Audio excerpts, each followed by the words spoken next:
오늘 우리에게 주시는 하나님의 말씀은 요한계시록 1장 1절에서 8절 말씀입니다.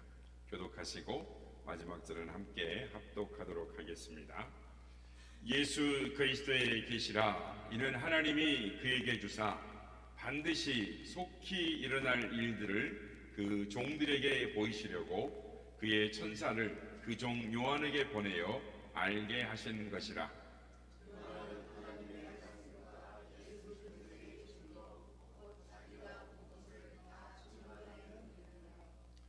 이 예언의 말씀을 읽는 자와 듣는 자와 그 가운데에 기록한 것을 지키는 자는 복이 있나니 때가 가까움이라.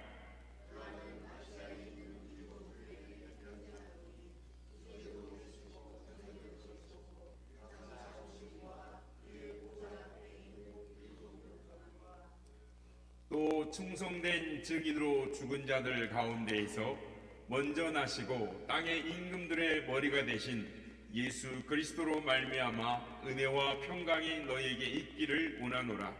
우리를 사랑하사 그의 피로 우리 죄에서 우리를 해방하시고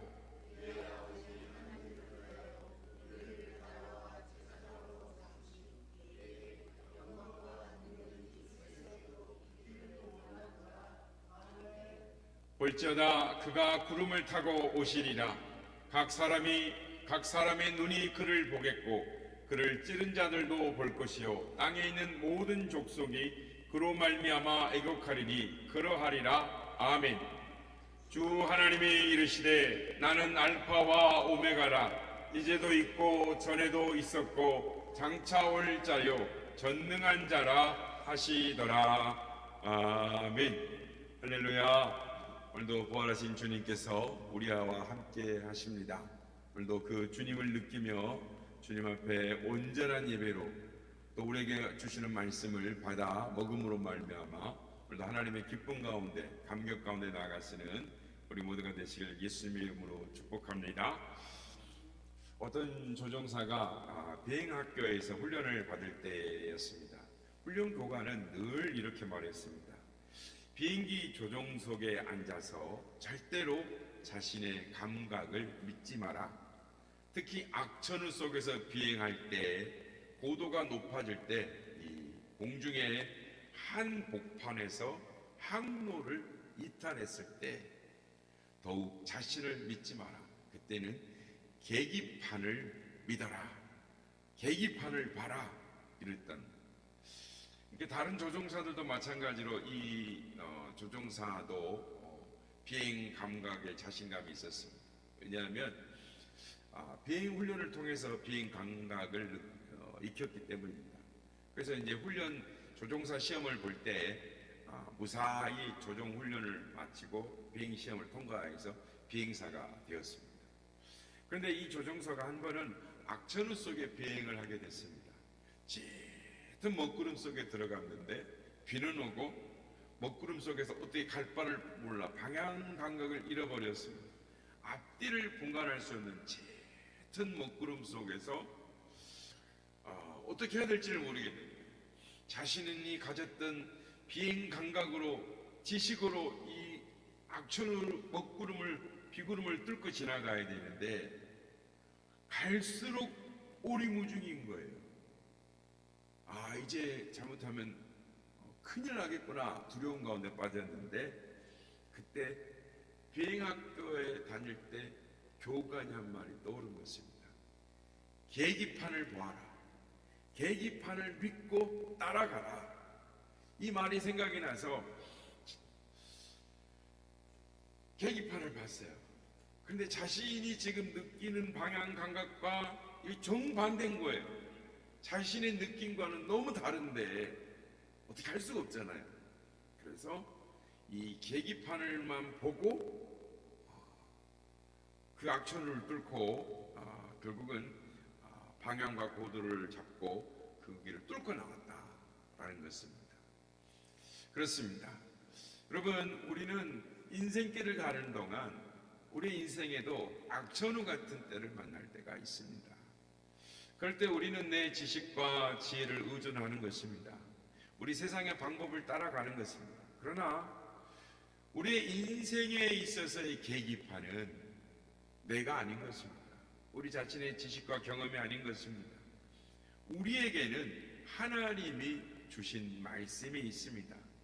이 말씀을 인생의 계기판으로 삼아서 이 말씀을 의지하고 말씀이 지시하는 방향으로 나아갈 때에 우리의 인생이 올바른 방향으로 나아가고 승리하게 될 줄로 믿습니다. 우리의 인생길을 바로 보여주시는 그 말씀을 의지해서 인생에서 승리하시는 하나님의 은혜의 축복으로 나아가시는 우리 모두가 되시길 예수님의 이름으로 축복합니다. 사도 요한은 반모섬에서 유배되는 즉 유형 생활을 했습니다. 그 유형 생활 중 기도 시간 중에 하나님으로부터 계시를 받았어요. 천사가 와서 그의 영혼을 데리고 하늘 보좌로 올라갔습니다. 요한계시록은 사도 요한이 반모섬에서 유배할 때 받은 계시, 그 계시를 적어 놓은 것입니다. 그러니까 이 계시록은 장차 이루어질 일에 대해서 기록된 것이기도 하지만 좀 어렵고 난해합니다.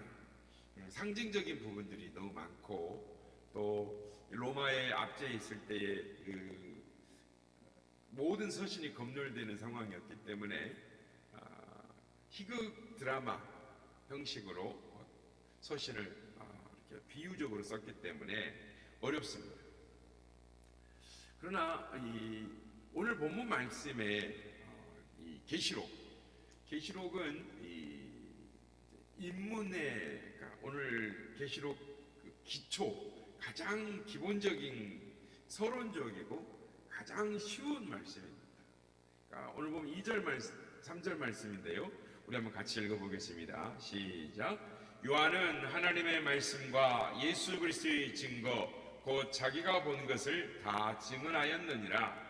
이 예언의 말씀을 읽는 자와 듣는 자와 그 가운데 기록한 것을 지키는 자는 복이 있나니 때가 가까움이라.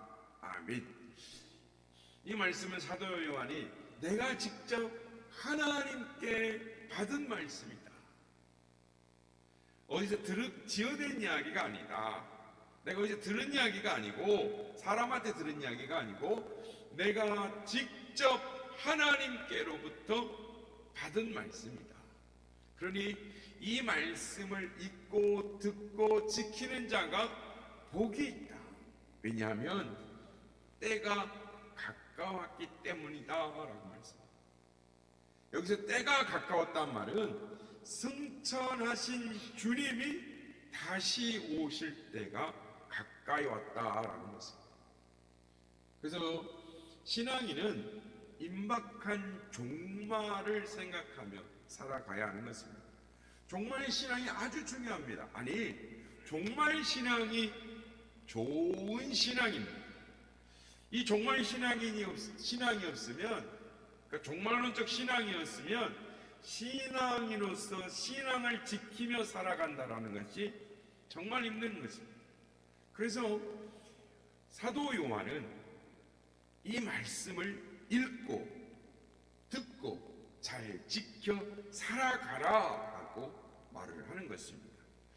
여러분, 우리가 이 말세의 신앙 가운데에 우리의 풍랑 많은 인생에서 어떻게 하면 우리의 신앙을 잘 세우고 또 집을 잘 건축하고 승리하는 신앙으로 나아갈 수가 있겠습니까? 우리 신앙을 세우고 다지고 살아가는 방법이 세 가지입니다. 먼저는 읽는 일입니다. 읽는 일이 참 중요합니다. 거기다가 성경을 읽는 일이 중요한 것입니다. 이스라엘이 강한 이유가 있습니다. 그것이 이스라엘 민족은 읽는 민족이라는 것입니다. 이스라엘 교육 중에 가장 큰 특징 중 하나는 읽게 하는 교육입니다. 그러니까 성경의 율법서를 이들은 어려서부터 읽히는 것이죠. 그러니까 아주 어려서부터 읽습니다. 그러니까 구약의 성경에 보면 이 말씀을 미간에 붙이고 손목에 붙이고 문설주에 발아서 읽고 가르치고 지키게 하라라고. 그래서 매일 보고 읽으라는 것이죠. 이스라엘 교육은 그래서 이 율법서를 아주 어렸을 때부터 읽히는 교육입니다. 그러니까 왜 읽는 것이 중요하냐면 읽을 때 많은 생각이 주어지기 때문입니다. 그러니까 책을 읽다 보면 우리가 책을 이제 눈으로 읽지만 사실은 머릿속에서 상상하고 생각이 그 머릿속에서 이렇게 막 되는 거죠. 그러니까 내용이 머리 상상이 되고 막 영상이 나오고 많은 생각들이 떠오르고 또 생각되어지고 그러니까 상상력이 만들어집니다. 그래서 이제 읽으라고 그러는 것입니다. 그런데 오늘날은 읽기를 싫어하는 시대가 되었습니다. 여러분 책을 1년에 몇 권이나 읽으십니까? 오늘날에 책이 잘 팔리지 않는다라고 아우성입니다. 많은 서점들이 문을 다 닫았어요. 예전에보다 서점이 없어졌어요. 그러니까 서점이라고 하면은 책도 읽기 쉬운 글씨가 굵고 가벼운 책만 팔린다라는 거예요. 그러니까 글씨가 작고 책이 두꺼운 건 안 팔린다는 거예요. 그러니까 가볍게 부담 없이 읽고 버릴 수 있는 책들만 잘 팔린다라는 것입니다. 거기다가 오늘날의 인터넷이 문제입니다. 책을 읽어야 얻을 수 있는 정보들이 인터넷에서 그냥 딱딱 검색만 하면 그냥 바로 나오는 것입니다. 뿐만 아니라 유튜브를 보면은 막 볼 것이 얼마나 많은지 모릅니다. 그런데 유튜브나 TV를 보면 문제가 뭐냐면 생각이 없어진다. 그냥 가만히 시간 때우고 그냥 읽고 있는 거죠. 듣고 있는 겁니다. 그래서 제가 이제 이렇게 지하철이나 버스 가보면 가만히 있는 사람이 없어요, 대부분. 뭔가를 이렇게 쳐다보고 있어요. 드라마 아니면 게임 아니면 여러 가지 유튜브 콘텐츠를 보고 있는 것입니다. 결국 이 유튜브나 TV가 생각하지 않는, 생각을 못하는 국민으로 만들어내고 있는 시대가 오늘 우리가 사는 시대입니다. 여러분, 읽는 것이 참 중요합니다. 그래서 신명기에 보면 하나님께서 후손들에게 읽으라라고 강조합니다. 왜냐하면 성경을 읽을 때 마음가짐이 달라지는 것입니다. 경고망동하다가도 말씀을 읽으면 거울에 딱 비치니까 생각이 달라지는 것이죠. 이제 오늘이 4월 27일인데요. 며칠 말씀 이제 5월입니다. 가정의 달이지 않습니까? 가정의 달 하면 아이들이 먼저 생각되는데 가정의 미래는 자녀인 것입니다. 우리 부모 된 사람들은 자녀들에게 성경을 읽게 해야 합니다. 그러니까 상을 주든지 또는 매일 어떻게 목표를 정하든지 간에 꾸준히 말씀을 읽게 하는 것이 자녀가 잘 되고 복받는 길임을 우리는 잊지 말아야 하는 것입니다. 사도 요한은 이 계시록의 말씀을 읽는 것이 중요하다라고 말합니다. 그러니까 하나님의 말씀을 읽는 것이 중요하다. 왜냐하면 말씀을 읽으면 시대를 알 수가 있습니다. 또 말씀을 읽으면 경건을 유지할 수 있고 특별히 말씀을 읽으면 다시 오실 주님을 기억하게 되는 것입니다. 종말을 생각하게 되는 거예요. 그래서 요한 사도는 이 예언의 말씀을 읽으라라고. 두 번째로 우리가 신앙생활을 잘 세우고 다지는 일은 듣는 일입니다. 성경 말씀을 읽는 것도 중요하지만 듣는 일도 중요합니다.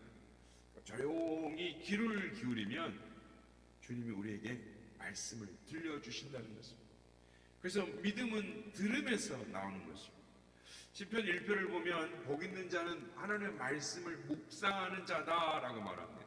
이 묵상한다라는 말은 말씀을 씹어 먹는 사람이라 뜻입니다. 그러니까 말씀을 묵상하다 보면 씹어 먹다 보면 그 말씀의 맛을 알게 되고 그 말씀이 주시는 영감을 얻게 되는 것입니다. 그래서 그 말씀에서 길이 나오고 방법이 나오고 뜻이 나오고 그 말씀에서 내가 할 일을 무엇인지를 알게 되는 것입니다. 여러분, 성경은 영감으로 쓰여진 책이기 때문에 말씀을 읽을 때 영감을 얻는 것이죠. 하나님의 음성이 다가옵니다. 그 음성이 나로 하여금 갈 길을 알게 하고 깨달을 일을 깨닫게 하고 할 일을 하게 하는 것입니다. 그래서 말씀에 귀 기울이라 라고 강조를 하는 것입니다. 여러분, 말씀을 안 듣게 되면 어떻게 됩니까? 말씀에 귀 기울이지 않으면 온갖 세상 소리만 듣게 되는 것입니다. 그래서 설교 말씀을 자주 들어야 하는 것입니다. 말씀을 들을 때 영감이 주어지고 하나님의 축복이 주어지는 것입니다. 그러므로 말씀을 통해서 들려지는 하나님의 음성을 듣는 것이 중요합니다. 세 번째로 말씀을 지키는 일입니다. 오늘 말씀 보면 지키는 자가 복이 있다라는 말씀은 그렇게 살아가라라는 말씀입니다. 그러니까 지킨다는 말은 내 뜻을 적고 듣고 보고 믿은 것을 그대로 따라간다라는 겁니다. 오늘날의 신앙인들의 고민이 있다면 듣고 읽고 다 아는데 지키기가 어렵다는 것입니다. 문제는 우리들이 너무 똑똑한 것이 문제인 것입니다. 그래서 알고 지켜야 한다라는 걸 믿으면서도 지키지를 못하는 것입니다. 여러분, 성경 어느 것을 보아도 말씀을 읽거나 듣는 것으로 그쳐라, 말씀을 읽고 듣고 말하라 하는 구절이 한 구절도 없습니다. 말씀은 실천하라고 주셨습니다. 그 말씀대로 따라 살아야 하는 것입니다. 성경에 약속된 축복은 누구에게 주어진 것이냐? 그 말씀을 따라 사는 사람에게 주어지는 것입니다. 우리가 좋아하는 말씀이 있죠. 내 광주리와 떡반죽 그릇이 복을 받을 것이고 내가 들어와도 복을 받고 나가도 복을 받고 네 자손들이 복을 받고 심지어 네 우양의 새끼가 복을 받을 것이다. 이 말씀이 누구에게 주어진 것입니까? 하나님의 말씀을 순종하는 사람에게 주시겠다 약속하신 것입니다. 여러분, 우리가 하나님의 사랑과 하나님의 은혜와 능력을 체험하려면 우리는 말씀을 실천하는 사람이 되어야 되는 것입니다. 말씀을 실천하는 그 자리에 주님이 계십니다. 말씀을 실천하는 그 자리가 천국의 자리이기 때문에 거기에 하나님의 능력과 사랑을 체험할 수가 있는 것입니다. 그럼 여러분, 하나님의 말씀을 사랑하는 우리 모두가 되시길 바랍니다. 하나님의 말씀을 먼저 읽으시기 바랍니다. 하나님의 말씀을 들으시길 바랍니다. 그리고 하나님이 내게 말씀하신 것을 행함으로 말미암아 하나님 주신 축복을 누리는 우리 모두가 되시길 주님의 이름으로 축복합니다. 실버만이라는 유대인이 있습니다. 오늘날 미국의 유대인이라는 책에 보면 20세기의 인물 21명을 선정을 해놨는데 그 중에 15명이 유대인입니다. 그러니까 해마다 이제 10월이 되면 노벨상을 이렇게 이제 상을 주는데요. 노벨 수상자의 22.3%가 유대인입니다. 그러니까 현 세계를 지배하는 나라가 미국이지만 그 미국을 지배하는 사람들이 유대인인 것입니다. 너무나 잘 알고 계시죠. 자본주의 사회에서 돈이 최고의 이 복이다라고 생각하고 돈의 지배력이 참 대단합니다. 그런데 미국의 금융과 월스트리트를 지배하는 사람들이 유태인인 것이죠. 여러분 다 카드 쓰고 계시죠? 비자, 마스터카드 다 그 유태인들 겁니다. 여러분 쓰면 다 그 돈이 다 유태인들한테 들어가는 거예요. 세계를 다스리는 유태인들. 미국 내 400대 재벌 가운데 유대인 회사가 23%, 또 유태인 임원이 36%, 미국 내 10억 달러 이상의 부자들이 자산가가 24%. 그래서 금융을 물론 언론, 정치, 학술, 교육, 문화, 예술 새 모든 분야에 지대한 영향력을 끼치는 민족이 유태인인 것입니다. 유대인들이 미국의 변호사 15%이고 의사가 15%라는 사실 너무나 잘 알고 있습니다. 그렇다면 왜 이들이 이렇게 영향력 있는 사람들이 되었는가? 어렸을 때 가정에서 철저한 신앙교육, 유대인들의 교육 방법, 우리가 잘 아는 거죠. 테플린 쉐마 학가다라고 뭐 이렇게 말을 하는데, 이 말씀, 하나님의 말씀을 반복적으로 읽고 암기하는 교육을 하고 있습니다. 그래서 이 머리에 이 테플린을 착용하고 하루에 2번씩 아침과 저녁 시간에 쉐마의 말씀을 외웁니다. 그래서 유대인들은 4살부터 13살이 될 때까지 엄마 아빠로부터 모세 오경, 즉 토라죠, 5843절, 이걸 13살까지 다 외웁니다. 다 외워서 머리에다가 저장 시스템을 만들어 놓습니다. 그러니까 뭘 봐도 그 시스템 안에 들어가면 다 외워지는 거예요. 다 읽혀지고 다 기억되는 것입니다. 어쨌든 유대인들은 이 말씀 교육을 통해 말씀의 아들들로 자녀를 세우는 것이죠. 그래서 오늘도 하나님의 말씀을 읽고 듣기는 자들, 그 말씀대로 사는 자들을 하나님이 승리의 길로 인도하시는 것입니다. 오늘 본문에서 더 중요한 것은 다시 오실 주님을 맞을 자세를 가지라라는 것입니다. 오늘 보면 1절 말씀입니다. 예수 그리스도에 계시라 이는 하나님이 그에게 주사 반드시 속히 일어날 일들을 그 종들에게 보이시려고 그의 천사를 그 종 요한에게 보내어 알게 하신 것이다. 그러니까 장차 될 일을 사도 요한에게 보게 했다라는, 알렸다라는 겁니다. 받은 계시가 속히 될 거라는 것입니다. 반드시 이루어질 거라는 것입니다. 하나님의 말씀 반드시 이루어진다는, 특별히 계시로 이루어진다는 말씀은 무슨 말이냐? 이전에는 감춰져 있던 것, 숨겨져 있던 것들이 드러난다는 거니까, 가려진 신부의 면사포를 걷어올린다든지 닫혀진 뚜껑을 여는 것처럼 하나님이 감춰졌던 것들을 보이시는데, 요한사도는 다시 오실 예수님을 가리켜서 구름 타고 오시리라 라고 말씀합니다.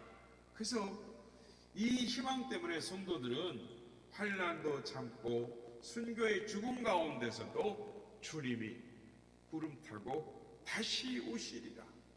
사도 요한은 이 말씀을 듣고 읽고 듣고 지키는 자가 복이 있다, 때가 가까움이라 라고 말합니다. 그래서 우리 주님이 오실 것을 우리는 기억해야 하는 것입니다. 우리가 지난 주간 부활주의를 보냈습니다. 부활의 신앙도 중요합니다. 그러나 재림의 신앙, 부활하고 승천하신 주님께서 다시 오실 것이다. 우리 주님께서 이 땅에 계실 때에도 다시 오실 것을 30번을 말씀을 하셨습니다. 여러분, 이 재림 신앙은 우리들이 마지막 끝까지 간직하고 가야 될 신앙인 것입니다. 재림에 대해서, 예수님이 다시 오실 거에 대해서 성경에 보면 300번 이상 나옵니다. 성경을 읽어보면, 그러니까 이 말씀이 무슨 말입니까? 주님이 다시 오실 것을 읽고 들으면서 매일 사모하고 기다리라는 것입니다. 주님의 재림에 대한 이야기를 사도 바울도 50회 이상 말을 합니다. 우리 주님 반드시 오십니다. 부활하신 주님이 우리가 본 그대로 다시 오신다라고 말씀합니다. 주님이 그걸 진히 말씀해 주셨어요. 그래서 주님 오실 것을 믿는 사람들은 그 삶이 능력 있는 삶을 살아갑니다. 우리가 잘 아는 무디 목사님, 구두 수성공이었지만 미국을 움직이는, 세계를 움직이는 봉사, 선교 목사님이 됐습니다. 그런데 하루는 사람들이 그에게 목사님은 어떻게 이렇게 말씀을 능력 있게 전하십니까? 그랬더니 그분이 이렇게 대답했다고 합니다. 나는 수년 동안 설교할 때마다 이 설교가 끝나기 전에 주님이 오실 것을 생각하며 말씀을 전합니다. 뛰어난 영국의 성경 주석가 캠벨 몰간 목사님도 나는 매일 밤 내일이 나의 마지막 날일지도 모른다라는 생각을 한다. 또한 그리스도를 위해서 중국에 들어간 허스턴 테일러 선교사님도 주님의 재림은 나의 사역에 있어서 큰 원동력이었다. 하나님이 쓰신 사람들은 어떤 생각을 하고 사느냐? 나의 생애에 주님이 오실 것이다. 주님이 오시면 나가서 맞으리라 준비하는 삶을 살고 있었다라면서. 그렇습니다. 우리 주님은 영광 중에 다시 오실 것입니다. 주님은 반드시 다시 오십니다. 주님은 부활 후 40일 후에 이 땅에 계시다가 하늘로 승천하시면서 내가 다시 오리라 라고 말씀했습니다. 우리는 우리 주님의 초림과 재림 사이에 살고 있습니다. 여러분, 우리의 신앙을 어떻게 진단을 해야겠습니까? 주님의 재림에 대해서 기대하지 않는 신앙, 그 신앙은 사실은 능력이 없는 신앙입니다. 그 신앙은 잠든 신앙입니다. 어떤 목사님이 이 학위 논문에 대해서 설문조사를 했는데 한국 교회가 재림 신앙이 점점 퇴색해 가고 있다는 거예요. 그런데 여러분, 우리가 믿든지 안 믿든지 주님의 재림은 예정되어 있습니다. 이 세상의 역사는 주님의 심판대 앞에 서는 날이 반드시 있습니다. 우리는 늘 예배 시간마다 이 신앙을 고백하는 것입니다. 전능하신 하나님 우편에 앉아 계시다가 거기로부터 살아있는 자와 죽은 자를 심판하러 오십니다.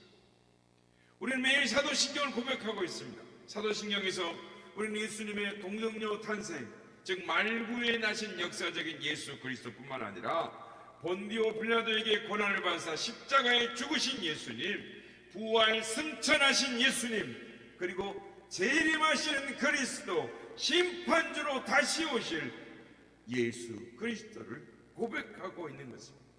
신학적으로 말하면 종말론적 고백을 매 주마다 하고 있습니다.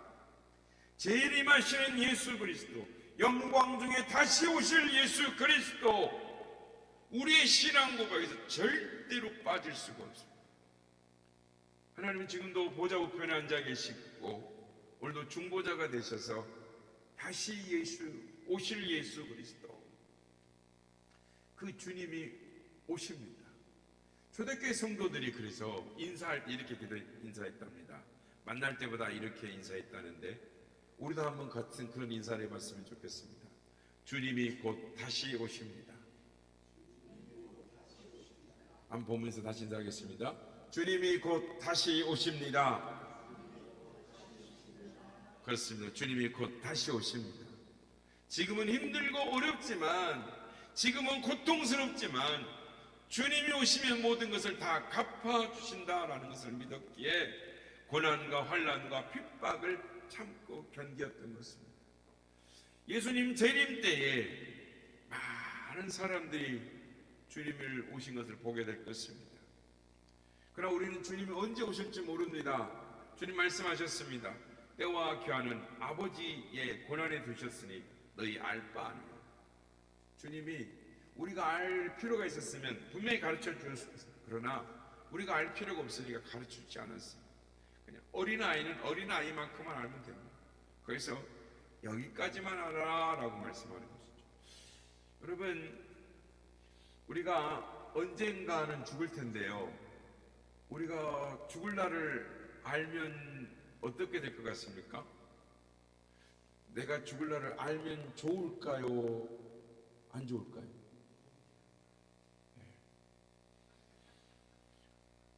알아서 좋을 것 같으면 하나님 우리에게 죽을 날을 가르쳐 주셨을 것입니다.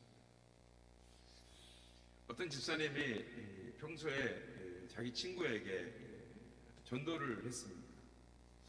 근데 어느 날 밤이 되었는데 도통 잠이 오질 않는 거예요. 그 친구에게 복음을 전해야 되는데 하면서 가슴이 두근두근 하면서 잠이 오질 않으니까 잠을 잘라 그래도 잠이 안 오고 자꾸 그 친구가 생각나고 그 친구한테 전화를 해야 되겠다는 생각이 드는 거예요.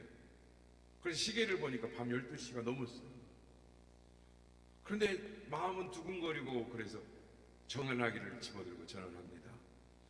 친구 전화, 잠든 목소리로 전화를 받는데, 친구야, 너 예수 믿어야 돼. 그래야 구원받고 천국 간다. 예수 믿어야 돼. 그랬더니 그 친구가 잠결에 전화 받고 화를 벌컥 냅니다. 야, 너 미쳤냐? 이 시간에 전화해가지고 예수 믿으라고? 야, 이런 전화는 날 밝을 때 전화해도 되잖아. 너 미쳤구나. 그러고는 전화를 탁 끊었다. 다음날 아침에 이 집사님이 출퇴근 시간에 성수대교가 무너졌다라는 뉴스를 봅니다. 그런데 그 TV 모니터에 죽은 사망자 명단이 쭉 지나가는데 자기 친구의 이름이 탁 지나가더라는 거예요. 그걸 보고 이 집사님이 자기 가슴을 부여잡고 내가 조금만 더 적극적으로, 내가 조금만 더 일찍 그 친구에게 복음을 전했더라면 후회의 눈물을 흘렸다라는 것입니다. 여러분, 우리는 앞일을 모릅니다. 한 치 앞도 모릅니다. 내일 어떤 일이 생길지 모릅니다. 그러므로 우리는 죽음을 맞이할 준비를 하고 살아야 하는 것입니다. 어느 목사님이 자동차에다가 이렇게 글자를 하나 딱 써붙이고 다니는데, 예수님과 함께 운전하나니로 책을 이렇게 스티커를 딱 붙여놓고 다니는데, 그 목사님은 운전대를 잡을 때마다 기도를 한답니다. 내 영혼을 받으시옵소서. 그렇게 기도를 하신대요. 그렇게 자동차 운전을 하고 가다가 꽝 하고 받아갖고 갑자기 죽어버리면 하나님 앞에 기도를 못할 것 같으니까 내 영혼을 받으시옵소서. 임종 기도를 하고 운전을 한다라는 것입니다. 여러분, 모름지기 우리는 종말론적 인식이 있어야 하는 것입니다. 주님이 언젠가는 반드시 오십니다. 주님은 모든 사람들이 볼 수 있게 말씀합니다. 요즘 이단들이 갑자기 예수님이 이렇게 비밀이 온다라고 말하는데, 그래서 영등포에도 오신 예수님, 가평에도 오신 예수님, 지리산에도 오신 예수님, 공중에 지금 와 있다라고 하는 이런 이단들도 있어요. 예수님은요, 눈으로 볼 수 있게, 모든 세상의 사람들이 볼 수 있게 오십니다. 그러나 주님이 예고도 없이 돌발적으로 오십니다. 언제 올 수 몰라요. 주님이 이렇게 말씀하십니다. 그들이 평안하다 안전하다 그때에 임신한 여자에게 해산의 고통이 이른과 같이 멸망이 갑자기 그들에게 이르니 결코 피하지 못하리라. 임산부에게 출산이 정해져 있습니다. 예정일이 있습니다. 그러나 출산일과 시간은 아무도 모릅니다. 재림은 정해진 사실이지만 정확한 때는 아무도 모릅니다. 예전에 다미선교가 94년도에 10월 며칠 날 온다 그래가지고 온 나라를 들끓어가지고 그 이후부터 주님 오실 걸 기대하지 않는데, 아니요, 주님 반드시 오십니다. 주님은 영광스러운 모습으로 재림하실 것입니다. 주님이 처음 오셨을 때는 아주 초라한 모습으로 오셨지만 다시 오실 때는 영광의 모습으로 오실 것입니다.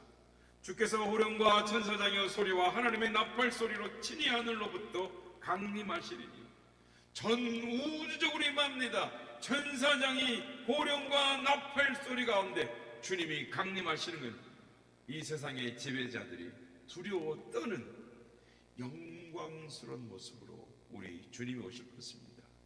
우리 주님 오실 때 한편은 천국 백성으로, 한편은 지옥 자식으로, 한편은 양으로, 한쪽은 염소로 갈아 놓게 될 것입니다. 여러분, 주님이 부활하신 주님께서 다시 오십니다. 그리고 이 우리가 사는 시대에 다시 오실 것입니다. 우리는 그 신앙을 가져야 됩니다. 많은 선교학자들, 많은 시작자들이 30년 내지 50년 안에 환란의 시대가 시작될 것이다 라고 보고 있습니다. 이제 주님 오실 날에 대한 종말론적 신앙을 갖지 않고는 이 세상에서 믿음으로 승리할 수 없습니다. 바라기는 다시 오시는 주님, 그 주님 오실 때에 마라나타 주 예수여 오시옵소서 두 손 들고 맞이하며 나갈 수 있는 그런 믿음의 신앙을 갖는 우리 모두가 되시길 바랍니다. 주님의 재림은 예고되어 있습니다. 주님은 다시 오시는 것입니다. 우리 한번 다 같이 인사하겠습니다. 주님은 다시 오십니다. 주님은 다시 오십니다. 주님 오실 때 부끄럼 없이 찬양하며 주님 앞에 섰을 때 칭찬과 상급과 축복의 주인공, 면류관의 영광의 주인공들이 다 되는 우리 모두가 되시기를 예수님의 이름으로 축복합니다.